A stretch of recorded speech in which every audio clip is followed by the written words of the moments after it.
These moments of humanity seeping through. This one is a Patreon vote winner, and the theme was New Wave, and I have to admit it's a genre I don't know that much about, but I do know this band are British, and that they were part of the second British invasion movement of music. So let's give them a listen. I do know this song, I have heard it before. So originally it was called Everybody Wants to Go to War.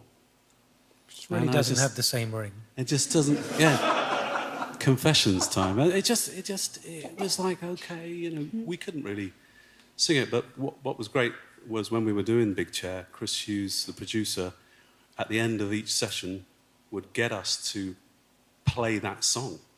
And we played it so often that we began to wear it. And eventually the lyrics changed to Everybody Wants to Rule the World. And it was like, oh, okay. Yeah. It was also our move away from, you know, introspective lyrics into looking at things globally, and the slight shift in perspective towards politics, which came out much more in Seas of Love. Before we get into this, it's interesting because this was a last-minute addition to the album. It almost didn't make it, and I'm glad it did. It's such an iconic song.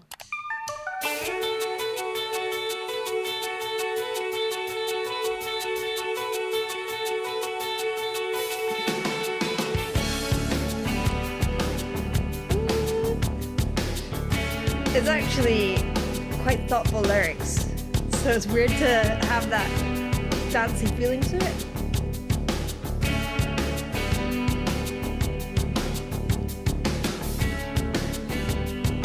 Welcome to your life. There's no turning back. Even while we're sleeping, we will find you acting on your best behavior. Turn your back on Mother Nature. Everybody wants to The singing style within this is really interesting. The first three phrases, na na na na, everything is dead on. It's got I don't want to say robotic because it sounds like I'm being rude, but I don't mean that. It's just really precise. Every single note is dead on, no scoops. The first three phrases heading up to the head voice there to make it that a little bit lighter, and then the fourth one a little bit of punch with that mix in there. It's amazing how much difference changing register makes, and knowing your registers is a really fun and important thing in singing, especially if you're going up to this area of your voice.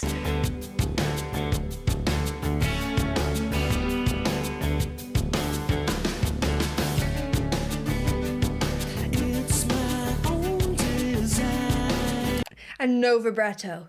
Dine straight, no scoops, no slides. It's just here is the note. It's interesting as well because it does really make you want to bop along, and it's all about like corruption and people wanting to be rulers. So interesting. It's my only remorse. Help me to decide. Help me make the most of freedom and our pleasure. Nothing ever lasts forever. Everybody wants to. Okay, before we get into this section, I really loved, he does an interesting thing. There was a run in there where he adds a little H in there. I think it was like believe or something. Yeah, it was believe on believe. Sometimes that can make everything feel a little bit too choppy, but because of this really neat nature to the singing style within the first part of this song, it actually adds a little bit of separation, a little bit of style that we haven't had previously, and then that little growl, you're like, ooh, it's about to kick off now. There's a room where the light won't find. Yeah, and it's all changed. Here's a room with scoops, and now it's become more human with in the singing style. It's becoming closer to how we naturally express ourselves and less placed as they build through the song. Holding hands while the walls come tumbling down. When they do, I'll be right behind you. So glad we almost made it. So sad they had to fade it. Everybody wants to know. A little skip on worlds. He did the hand movement to go.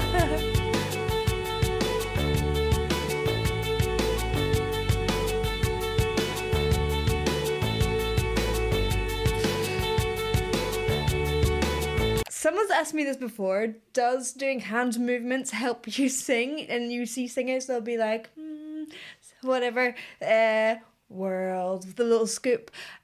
I think that sometimes connecting a physical action to your voice can sometimes help you get into that.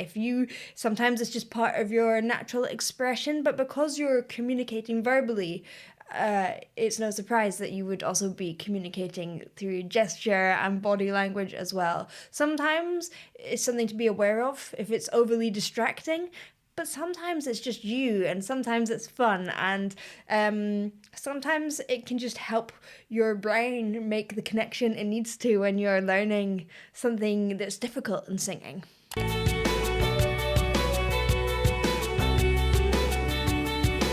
Singing teachers often try and train that out. I think it can be kind of fun.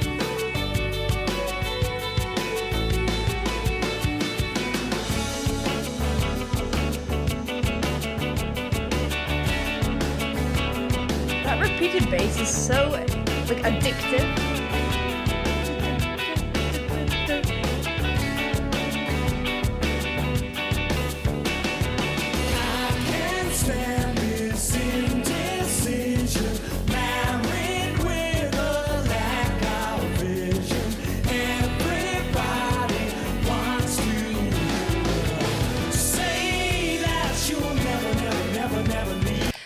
Part of the reason that it's so spot on all the time, imagine if it was like na na na na na na and had much more fluidity to it, it would sound completely different. But it's because they've got to sing in unison, and singing together they have to really match.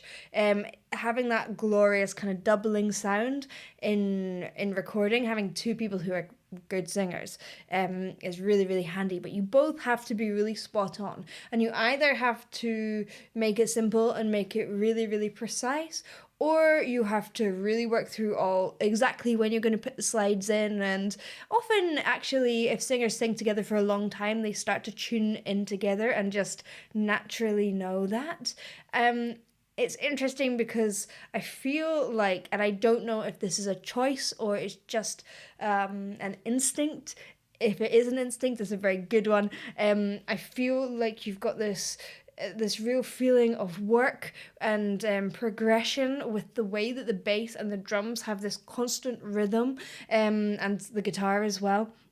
And this precision, it's like a metaphor for our really commercial society, and it's becoming more and more automated. And during the 80s, that was really the kind of big pinnacle of that coming up, with these moments of humanity seeping through, just when you don't want it. I don't know if that was meant. And when you do want it, because it sounds brilliant. And it makes the song interesting.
It's a song that is a massive bop, but it is so incredibly poignant. Thank you for watching. I hope you enjoyed. If you did, please do like and subscribe, and I will see you in the next one. Bye.